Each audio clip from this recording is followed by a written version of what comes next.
Hello and welcome everyone, this is Mike. I'm the founder and CEO of SuiteDash. Welcome again to the Starting From Zero series, where we take you along the fastest path to build out a simple and effective portal for your business or organization. In this episode, we're going to build on the last episode where we introduced the concept of circles. We'll create some circles together and go into some of the primary ways that you can use them to create custom experiences for your prospects and clients. Okay, so let's go ahead and get started. Okay, here we are back in the same account, Vandelay Industries. They're an importer, exporter, and we've talked about how La Latte Coffee, they're helping export coffee into Europe, and maybe there's some specific rules that need to be followed. Since the last episode, we've added a few more clients here to make things a little more clear and easy to understand. So we now have Copy Cafe, Doña Vega Tequila, and Gossamer Moon Designs, another coffee company, an alcohol tequila company, and then this is a backpacking outdoor gear company that's exporting to Europe and Japan, we'll say. So these are the companies. I'm in the companies list. You can see here are the primary contacts of these companies. These are the people who will receive notifications about things that happen with the company. And they are the people who will represent the company in the portal. Let's take a look at Gossamer Moon Designs and just hammer home some concepts here. Floyd Santiago is their primary contact, and when I click this, it opens what we call the CRM dashboard for Floyd Santiago.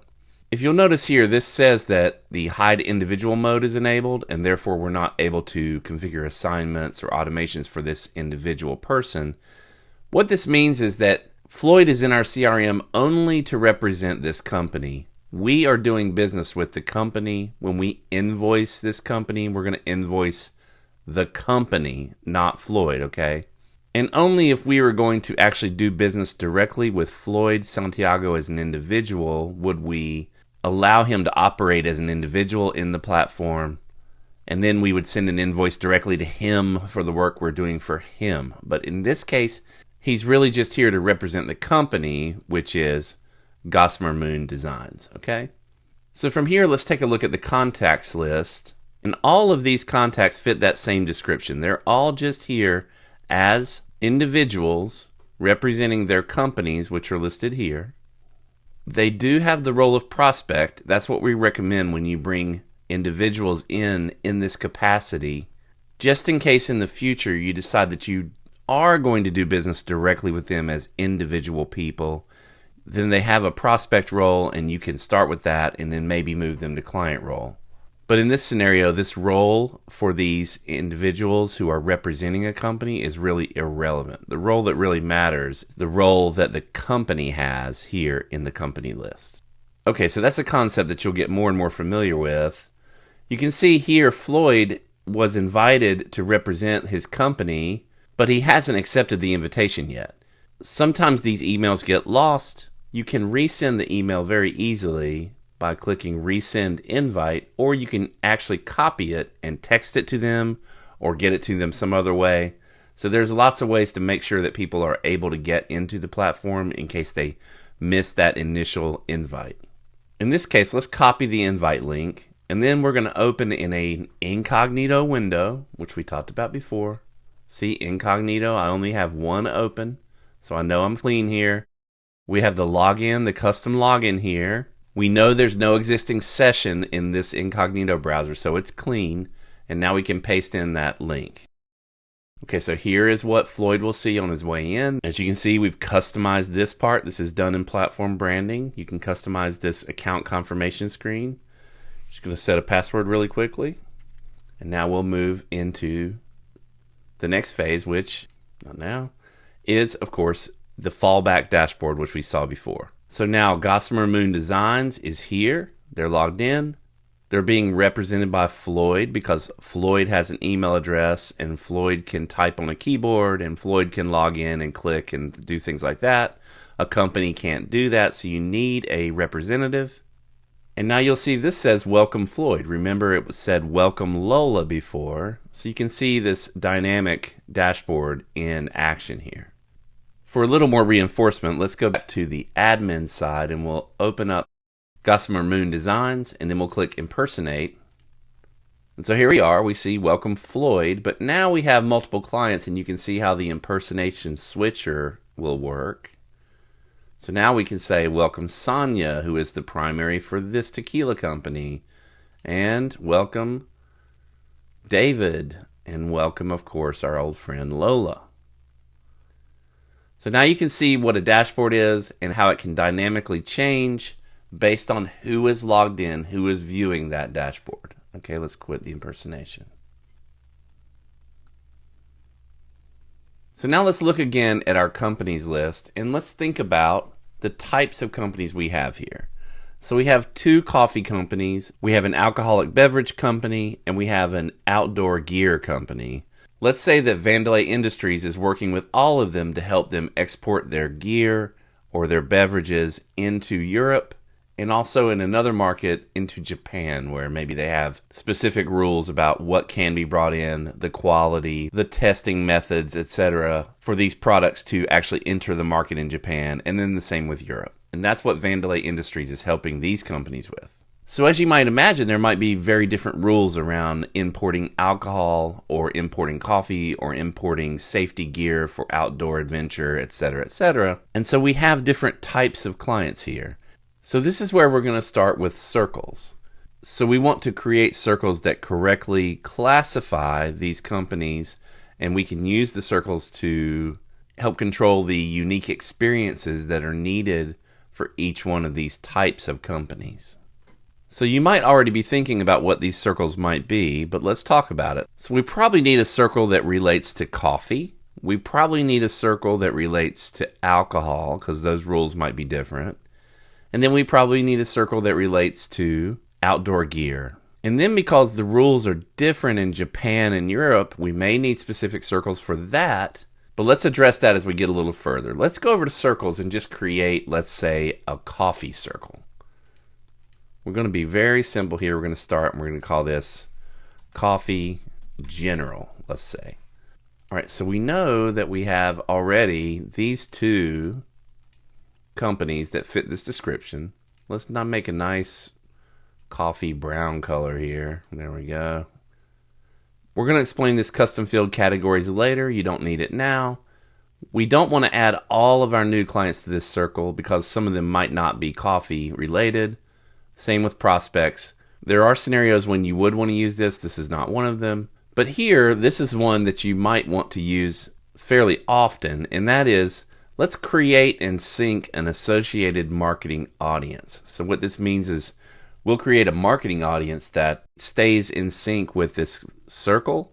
So that if we add someone into the Coffee General circle, it will also add them to this marketing audience. And if we remove someone for the circle, it will remove them from the audience. This is a very nice feature that makes it easy to market to everyone in a specific circle. Okay, I'm going to click Add here. Okay, so now we have the Coffee General circle, and it shows us the contacts. If we go inside this circle, we see the targets here. We could add other people easily, but this is not correct. This is not the right thing, so I'm going to remove this user. So managing is quite easy. You can switch between circles quite easily. But let's go back, and now we're going to just quickly create 2 other circles that fit our description of what we need. Okay, so now we have our 3 circles that define our different types of clients as it relates to how we need to present to them in the portal. Now let's look at how we might be able to use these circles to customize the experiences of these particular clients or prospects. For those of you that have been with us the whole time, we're getting ready to close the loop on the logic here. So now we have our 3 circles. Let's go to Content and Dashboards. So in a previous video, we created this Coffee Europe dashboard, but now I'm just going to go ahead and just call this Coffee General. Okay, and let's just click Save. Okay, and then right here, I'm going to just be super simple, and I'm going to say Coffee General. Now, please understand that I'm not trying to build super impressive dashboards here. This is a starting from zero, right? Starting from zero video series. We're only trying to connect the dots for you. Later in this series, we will do many more impressive things with these dashboards and really build them out. But right now, we're going to keep it super simple. But I am going to be a little bit fancy. I'm going to put some empty space above it because it's going to look terrible if we don't. Okay, and then I'm going to go over here. And I could do this in a lot of different orders, but we're just going to do it this way to get the effect. Let's do duplicate. Right? Quick duplicate. I'm going to call this one alcohol general. And I think everybody sees where I'm going here. I'm going to duplicate one more. I hope some light bulbs are starting to go off in your head. We're going to call this outdoors general. Now you should be thinking something is similar to what we just did. So we have 3 dashboards called outdoors general, alcohol general, and coffee general.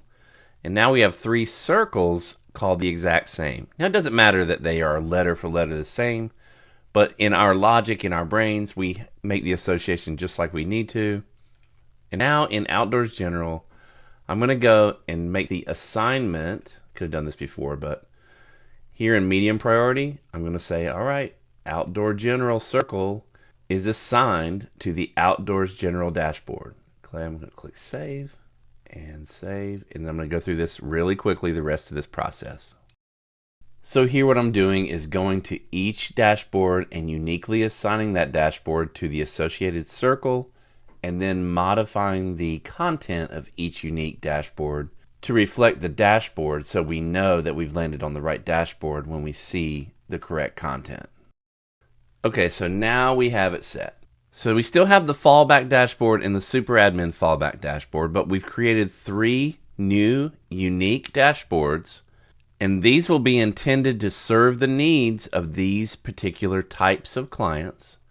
We've created circles to divert the clients properly towards these dashboards, towards this experience that's unique for them. Now let's go here to companies, and let's pick the outdoor gear company. And now I'm just going to impersonate. And instead of the fallback dashboard, we now have the outdoors general dashboard, just like we planned. Now let's go to one of the coffee companies. The coffee dashboard. And now let's go to one of the alcohol companies. The alcohol dashboard. So now we have exactly what we want. We have 3 different types of companies that are being directed into 3 different types of experiences based on the circle affiliation, and that starts here with these dashboards. Now understand that the whole platform is built around this concept so that you can design an entire experience, workflow, etc. based on the circle or circles that the target is associated with. Now imagine just one more level here. Imagine that we have a kickoff form, that's what we call them, and as our targets are entering into the top of the funnel, they make choices, or we make assignments based on their choices that puts them in the appropriate circles before they get to the portal. So then when they get to the portal, we already know their circles and we already know their experience. Means they'll land on this dashboard, they'll have access to this information, etc. So we can pre-sort and pre-type the targets as they're entering, and then if their situation changes, we can use automations to remove them from one circle and add them to a different circle. And as you've already seen, we could change their dashboard very easily. We can change their menu items, I'll show you in a future video. Their experience can morph, their experience can change very easily based on how they're added to circles and how circles are changed throughout their journey. And here's one more point to make that really hammers home how exciting this can be. You can build these entire workflows around circles without knowing who the targets will be, and the whole experience then is a replicatable system that targets can enter into the top of the funnel, and they will just move step by step by step by step through these predefined structures that are built around them being in these circles. So this is how you can automate the systems and processes and workflows inside your business. Okay, so that's a lot of information to take in. Some of it hit, some of it might not have hit. Some of you get this right away. Some of you are still not sure. But in the next video, we'll start to look at kickoff forms, and we'll create some simple forms that will really drive home some of the final pieces of logic that are core to the platform. And I'd say after the next episode, you will really have a good grasp of how to build a basic portal for sure, but even more complex structures. It'll all start to make sense. All right, everyone. Thanks very much. Have a great rest of your day. See you.